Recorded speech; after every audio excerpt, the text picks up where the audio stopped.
En este video voy a hablar acerca del cáncer oral.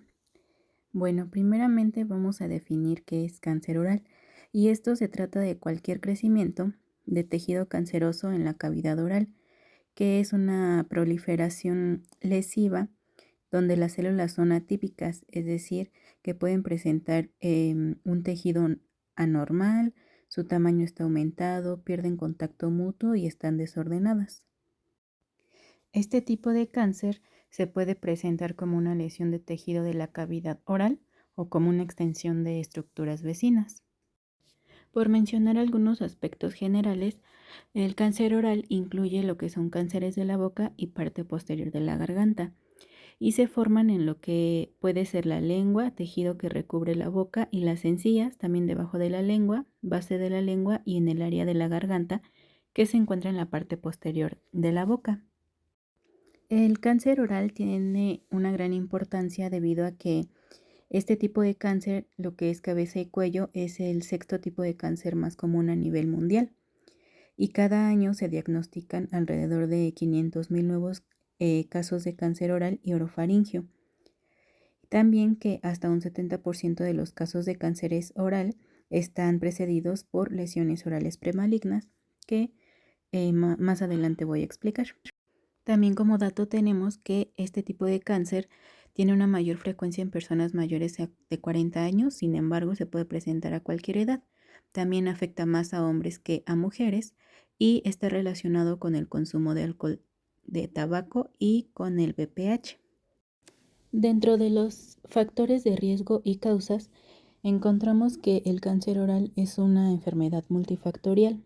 Esto quiere decir que depende de la acción simultánea de factores sociales o conductuales, también hereditarios y ambientales. Como principales causas tenemos el consumo de tabaco y el consumo de alcohol, porque la mayoría de las causas de cáncer oral están relacionadas con el tabaco, ya que causa el 90% de este tipo de cáncer, sumado al consumo de alcohol, que normalmente las personas que consumen tabaco también consumen alcohol. ¿Qué pasa?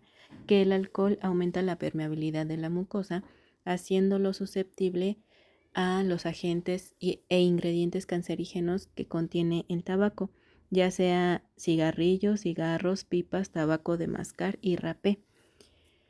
Entre los efectos que el uso de tabaco ocasiona en los tejidos bucales, encontramos lo que es el aumento a la susceptibilidad para la enfermedad periodontal, un retraso de cicatrización, pigmentación de la mucosa, aparición de procesos premalignos. También sumado a esto, y muy importante, es que puede estar suprimiendo lo que es el sistema inmune, lo que hace susceptible a la boca, sumado con el alcohol, a contraer esta enfermedad. También tenemos lo que es la edad. Como mencionaba al principio, es más frecuente que este tipo de cáncer se presente en personas mayores a 40 años. Sin embargo, se puede presentar a cualquier edad. También nos encontramos con la exposición al sol. La exposición excesiva y sin protección al sol está vinculada directamente con el cáncer en el área de los labios. Este factor de riesgo se puede disminuir utilizando protectores solares y disminuyendo el tiempo en el que se está al sol. La infección oral con VPH aumenta unas 15 veces el riesgo de cáncer orofaringio, y en los últimos años los casos de cáncer orofaringio relacionado con el VPH en las amígdalas y en la base de la lengua se han vuelto más frecuentes. Otro de los factores es piel blanca, higiene bucal deficiente e irritación crónica. La piel blanca es mucho más delicada y la irritación crónica puede deberse, por ejemplo, a una prótesis mal adaptada. Ahora, como signos y síntomas tenemos lo que son bultos o engrosamientos en la mejilla, área blanca o roja en la encía, lengua, amígdalas o revestimiento de la boca, e infecciones en boca que no han mejorado después de un mes de tratamiento. Llaga o úlcera localizada en labios o cavidad oral que sangra con facilidad y que no mejora en mucho tiempo y que puede limitar el movimiento de los mismos. También dolor sin explicación y dificultad para masticar o deglutir alimentos. Esto podría tener como resultado que no se pronunciara con claridad los sonidos labiales como P, B y M. Y las limitaciones del movimiento de los labios pueden también reducir la habilidad de la persona para poder mantener la comida en la boca al comer.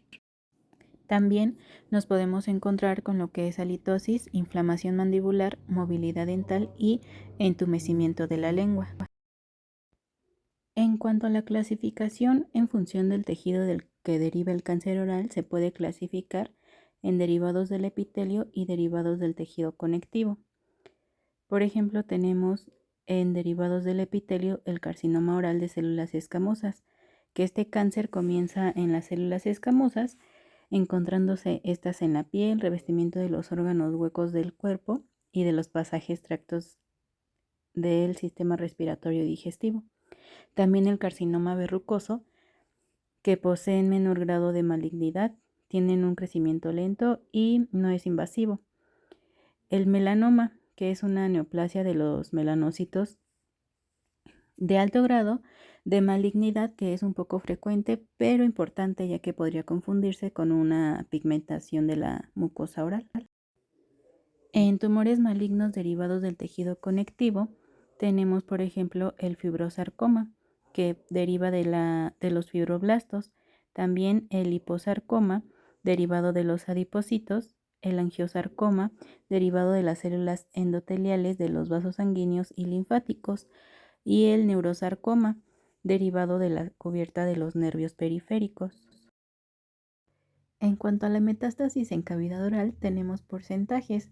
Por ejemplo, el más frecuente, con un 90%, es en los maxilares, después en partes blandas con un 9% y muy poco frecuente en lo que es el mucosa, con un 1%. Ahora, en cuanto al diagnóstico, este comienza desde la anamnesis, porque es donde el paciente debe especificar cuáles son sus hábitos, así como sus antecedentes personales y familiares. Es donde podemos darnos cuenta en hábitos como, por ejemplo, si consume tabaco o alcohol, dónde trabaja, a qué está expuesto y demás.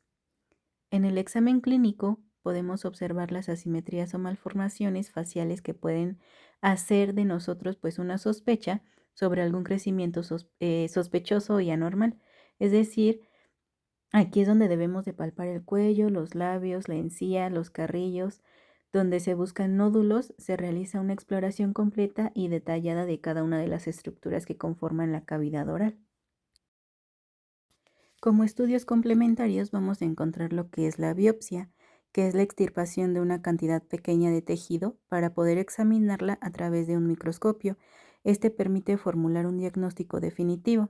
El tipo depende de la ubicación del cáncer.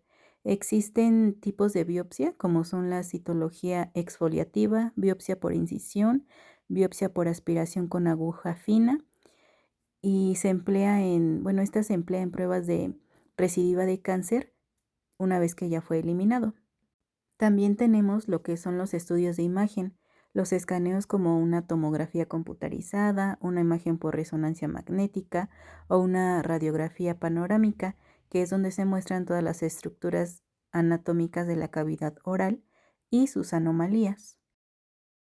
Como ejemplo de algunas lesiones premalignas tenemos lo que es la leucoplasia, que estas en su mayoría son lesiones benignas, sin embargo no dejan de ser unas precursoras del cáncer oral, sobre todo cuando en la anamnesis ya vimos respuestas por parte del paciente de sus hábitos, como por ejemplo lo que consume. Este tipo de manchas son manchas blancas o placa en la mucosa oral que no se desprende al raspado. Después tenemos la eritroplasia.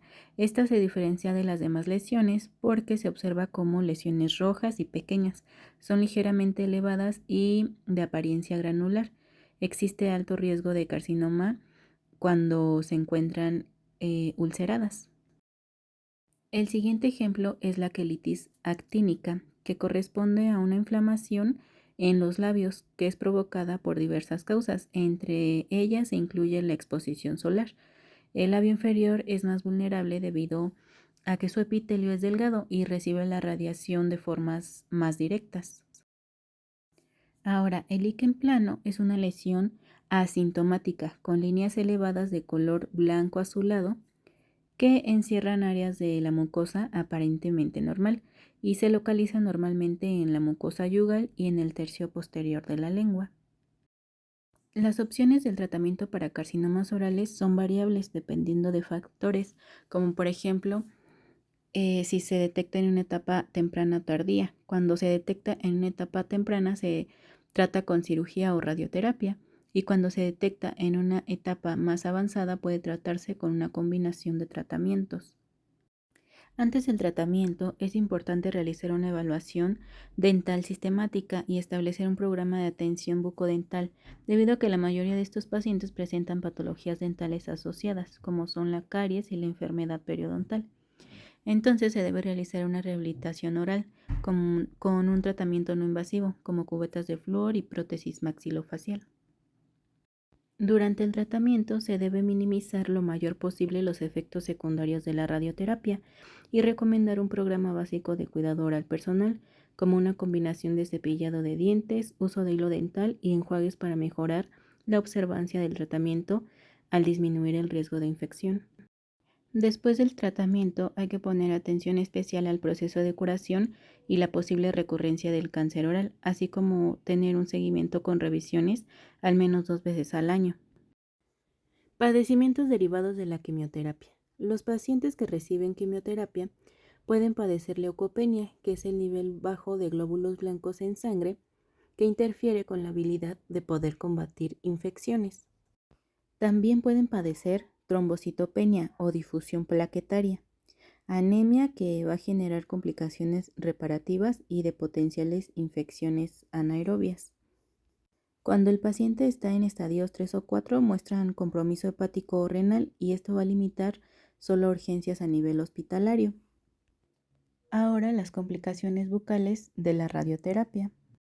Puede presentar mucositis y el tratamiento a seguir por el odontólogo es mantener una excelente higiene bucal, evitar alimentos irritantes, utilizar enjuagues bucales con clorhexidina al 0.12%, el uso de fármacos protectores del epitelio como kaolin, dieta blanda, mantener hidratación y analizar si existen infecciones secundarias.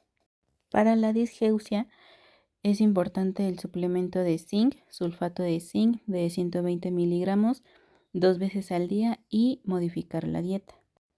Para la hiposalivación y serostomía, aumentar la hidratación, utilizar sustitutos de saliva a base de carboximetil celulosa, saliva sintética a base de sorbitol o salivas artificiales, pilocarpina de 5 miligramos en la mañana y en la noche, y pilocarpina al 2% en gotas en el piso de la boca. Para la osteoradionecrosis es muy importante evitar las extracciones, evitar traumatismos en la mucosa, tener medidas preventivas, irrigar con suero fisiológico, antibióticos, enjuagues e irrigaciones con clorhexidina, evitar el uso de anestesia troncular e intraligamentosa y usar concentración baja en vasoconstrictores.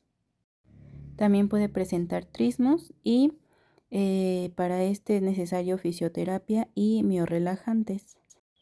Caries por radiación. Aquí es importante aplicar tópicas de fluoruro diariamente y el uso de enjuagues fluorados, enjuague con clorhexidina, una higiene muy minuciosa en la cavidad bucal con cepillo de cerdas suaves, eliminar dieta cariogénica. Bien, ahora con lo que son los bifosfonatos. Los bifosfonatos constituyen un grupo de fármacos que son capaces de modular el recambio óseo y de disminuir su remodelado cuando existe una reabsorción excesiva. Por ello, están indicados en numerosas patologías óseas como la osteoporosis o la osteolosis asociadas al cáncer de mama o al mieloma múltiple. Y en los últimos años, a raíz de la utilización masiva, se ha ido publicando numerosos casos de complicaciones asociadas al uso de estos fármacos. Algunos de los efectos secundarios más frecuentes del uso de bifosfonatos son las erosiones orales, úlceras gástricas, esofagitis y estenosis esofágica. Entre los efectos adversos de los bifosfonatos intravenosos, si su difusión es rápida, está la insuficiencia renal.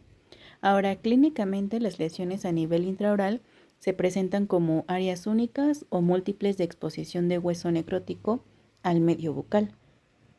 Otros signos y síntomas incluyen lo que es el dolor, la movilidad dentaria, tumefacción, exudado purulento, parestesia en la zona del nervio dentario inferior, y a nivel extraoral se puede observar la presencia de fístulas y el aumento de volumen de los tejidos blandos de la región cervicofacial. Para los protocolos de atención odontológica, que son las medidas preventivas para los pacientes próximos a iniciar el tratamiento con bifosfonatos, son las siguientes. Los pacientes deben ser examinados por el odontólogo clínica y radiográficamente, enfatizando la necesidad de mantener una higiene bucal buena. También informar al paciente sobre los riesgos asociados al fármaco, y cualquier procedimiento dental quirúrgico debe ser finalizado antes del tratamiento con bifosfonatos. Se deben de tratar las infecciones bucales activas y las estructuras dentarias con mal pronóstico deben ser extraídas con por lo menos 3 meses de antelación al inicio de tratamiento con estos fármacos. Los servicios de oncología deberían remitir al paciente de 3 a 4 semanas antes de iniciar el tratamiento con bifosfonatos para poder tener un control odontológico. Se deben de colocar con anticipación la colocación de implantes dentales y realizar endodoncias y restauraciones en piezas con caries activas. Finalmente tenemos lo que es el pronóstico, donde se menciona que existen muchas posibilidades de padecer otro cáncer, que se puede dar de 5 a 10 años después del primero, y los valores de supervivencia para el cáncer oral es del 50%, mientras que para el cáncer de labio la supervivencia es del 90%.